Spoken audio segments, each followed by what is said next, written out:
क्रिया पढ़ेंगे। क्रिया यानी वर्ब। क्रिया होता क्या है, आइए देखते हैं। किसी कार्य को करने या होने को क्रिया कहते हैं। किसी कार्य को करने या होने को क्या कहते हैं, क्रिया कहते हैं। जैसे अनीता झूला झूल रही है। अनीता क्या कर रही है, झूल रही है, तो ये झूलना क्या है, क्रिया है। दूसरा उदाहरण देखते हैं, ठीक है। बच्चा रोता है, तो ये रोता क्या है, क्रिया है। इस प्रकार बच्चों इन वाक्यों से ये पता चलता है कि यो जो क्रिया हो रही है, जो इसमें क्रिया कार्य हो रहा है, जैसे इसमें झूलना है, इसमें रोना है, तो यह क्या है, क्रिया है। आइए क्रिया की परिभाषा लिखते हैं। जिन शब्दों से किसी कार्य के करने या होने का बोध होता है, जिन शब्दों, जो शब्द है किसी कार्य के करने या होने का बोध होता है, उन्हें क्रिया कहते हैं। जैसे इसमें बच्चा रोता है, तो बच्चा क्या कर रहा है, रो रहा है, यानी ये क्रिया है, ठीक है। अब आइए क्रिया का जो मूल रूप कैसे बनता है, उसका अपना एक मूल रूप होता है, जो लिंग वचन और कारक के अनुसार नाम रूप परिवर्तन होता रहता है। लेकिन जो मूल रूप होता है क्या होता है, क्रिया का मूल रूप धातु है। क्रिया का मूल रूप धातु है।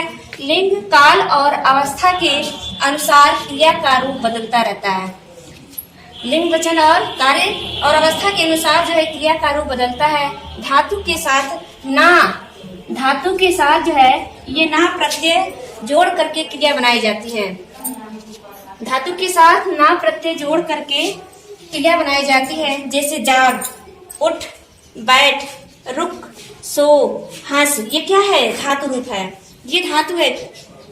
इसी में हम ना प्रत्यय लगाते हैं, जैसे बताया ना, ना प्रत्यय।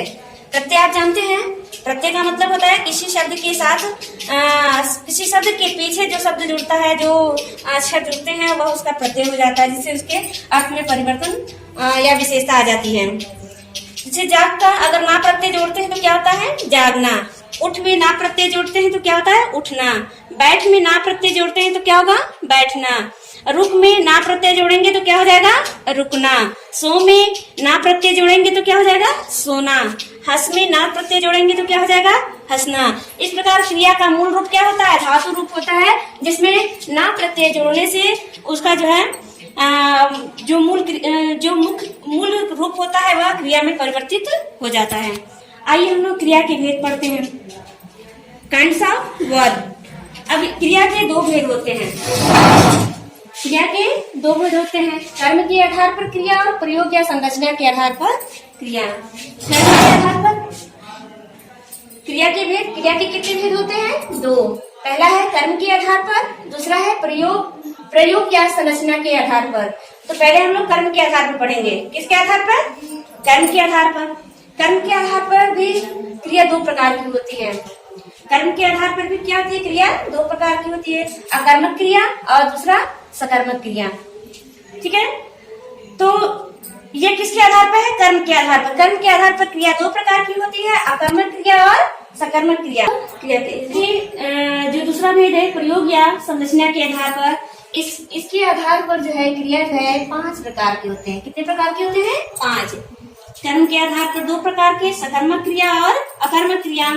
और प्रयोग या संरचना के आधार पर क्रिया 5 प्रकार की होती है। पहला सामान्य क्रिया, दूसरा संयुक्त क्रिया, तीसरा नाम धातु क्रिया, चौथा प्रेरणार्थक क्रिया, पांचवा पूर्वकालिक क्रिया, ठीक है बच्चों। यानी क्रिया के भेद दो होते हैं, कर्म के आधार पर, संरचना के आधार पर। तो कर्म में अकर्मक क्रिया और सकर्मक क्रिया, प्रयोग या संरचना के आधार पर क्रिया 5 प्रकार की होती है। सामान्य क्रिया, संयुक्त क्रिया, नाम धातु क्रिया, प्रेरणार्थक क्रिया और पूर्वकालिक क्रिया। तो बच्चों आइए हम लोग कर्म के आधार पर जो बांटे थे, अकर्मक क्रिया और सकर्मक क्रिया। अकर्मक क्रिया क्या होती है, ठीक है। आइए हम लोग पढ़ते हैं अकर्मक क्रिया। जिस क्रिया के साथ कर्म नहीं होता उसे अकर्मक क्रिया कहते हैं। जिस क्रिया के साथ कर्म नहीं होता है उसे अकर्मक क्रिया कहते हैं। जैसे राहुल नहा लिया, राहुल नहा लिया। अब इसमें नहा लिया, सीधे कौन नहा लिया, राहुल, और बीच में कोई भी कर्म नहीं कर रहा है, तो क्या हो जाएगा, अकर्मक क्रिया हो गया। क्या होगा, अकर्मक क्रिया। गाड़ी आ रही है, तो गाड़ी, कौन आ रहा है, क्या आ रहा है, गाड़ी आ रही है। तो इसमें सिर्फ क्रिया का संबंध कर्ता से है, संज्ञा से है या कर्ता से है। तो यहाँ पर कोई बीच में कोई भी कर्म नहीं है, तो ये क्या हो जाएगी? अकर्मक क्रिया। यानी जिसमें कर्म नहीं होता है वह अकर्मक क्रिया होती है। पलक नाच रही है, तो पलक क्या कर रही है? नाच रही है। अब क्या करे, कौन सा नाच कर रही है, ये सब नहीं है, सिर्फ नाच रही है। यानी ये क्या हो गया? सीधा क्रिया का प्रभाव जो है कर्ता पर पड़ रहा है। यानी जिसमें कर्म नहीं है वहां पर क्या होगा? अकर्मक क्रिया होगी। ठीक है। तितली उड़ रही है, तो तितली उड़ रही, तितली कौन क्या उड़ रहा है? तितली उड़ रही है। तो यहाँ पर भी क्या होगा? अकर्मक क्रिया होगी। ठीक है। अकर्मक जिसमें क्रिया जो है सीधे कर्ता पर आरोपित होता है या कर्ता सीधे क्रिया करता है, तो और बीच में कोई उसके साथ कोई भी अवरोध नहीं रहता है, तब वहां पर अकर्मक क्रिया होती है। आगे बढ़ते हैं। सकर्मक क्रिया दूसरा क्या है? कर्म के आधार पर सकर्मक क्रिया। सकर्मक क्रिया क्या होती है? आइए देखते हैं। जिस क्रिया के साथ कर्म हो उसे सकर्मक क्रिया कहते हैं। अकर्मक में क्या था?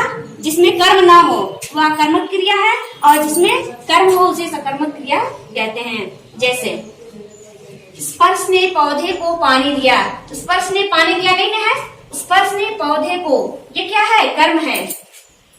क्या है? कर्म है। और यहाँ दिया क्रिया है, और क्या दिया? पौधे को पानी, ये क्या है? कर्म है। क्या है? कर्म है। उसी तरह ऋषु सेब खा रहा है, यानी खा रहा है, ये क्या है? क्रिया है। और कौन खा रहा है? ऋषु, यानी ये करता है। और क्या खा रहा है? सेब। तो सेब क्या हो गया? कर्म हो गया।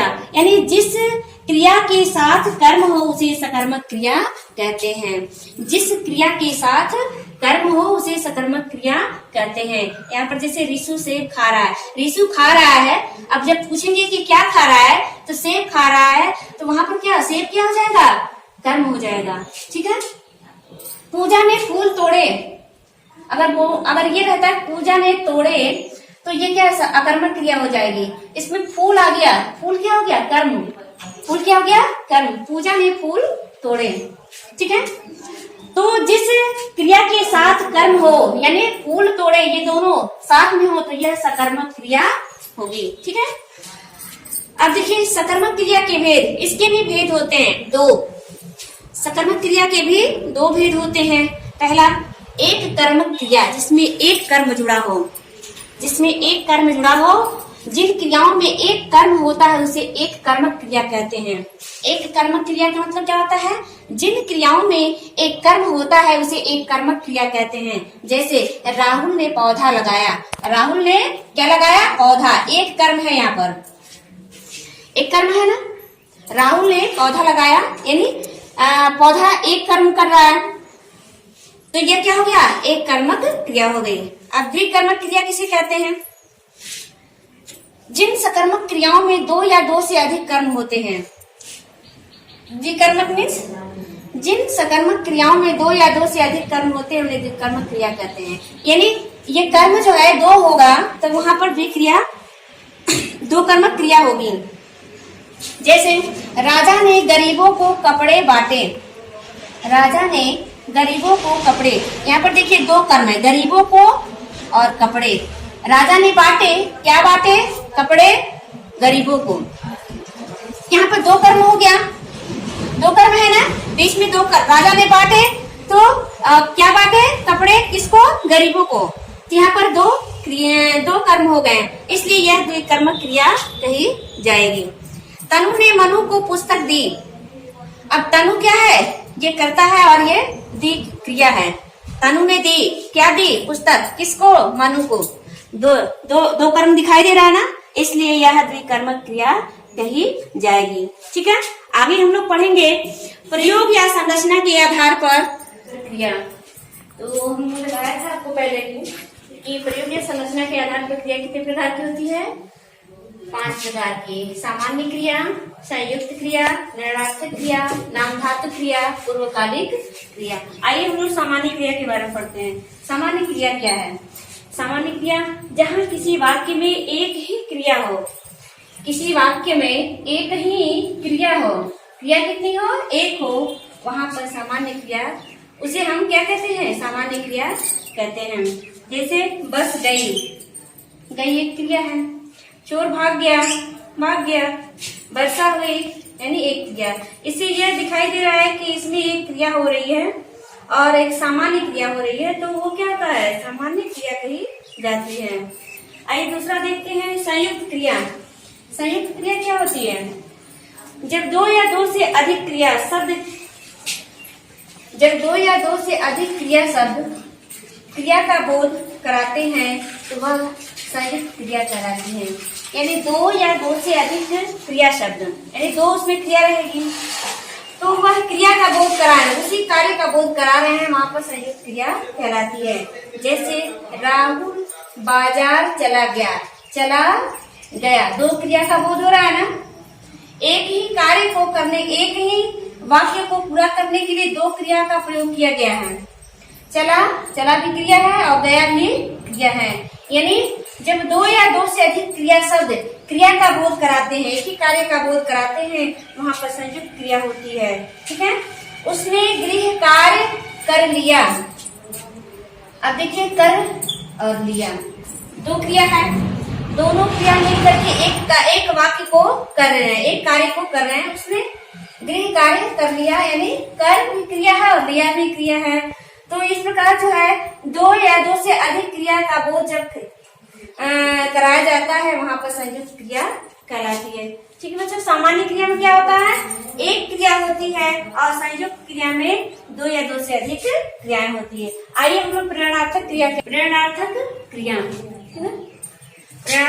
में क्या होता है इसको देखते हैं। इस क्रिया में कर्ता स्वयं कार्य नहीं करता बल्कि दूसरे को कार्य करने की प्रेरणा देता है। इस क्रिया में क्या करता है, कर्ता जो स्वयं कार्य नहीं करता है बल्कि दूसरे को कार्य करने की प्रेरणा देता है। जैसे वह नौकर से कपड़े धुलवाती है, वह क्या है, कर्ता है, और धुलना क्या है, क्रिया है, लेकिन स्वयं नहीं करती है, किसी दूसरे से कार्य करवाती है। तो यानी नौकर से कपड़े धुलवाती है, यहाँ पर क्या होगा, प्रेरणार्थक क्रिया हो जाएगी। यानी वह कर्ता स्वयं न करके किसी दूसरे से कार्य करवाने की प्रेरणा देता है, वहाँ पर क्या हो जाता है, प्रेरणार्थक क्रिया होती है। प्रेरणार्थक क्रिया समझ में आया?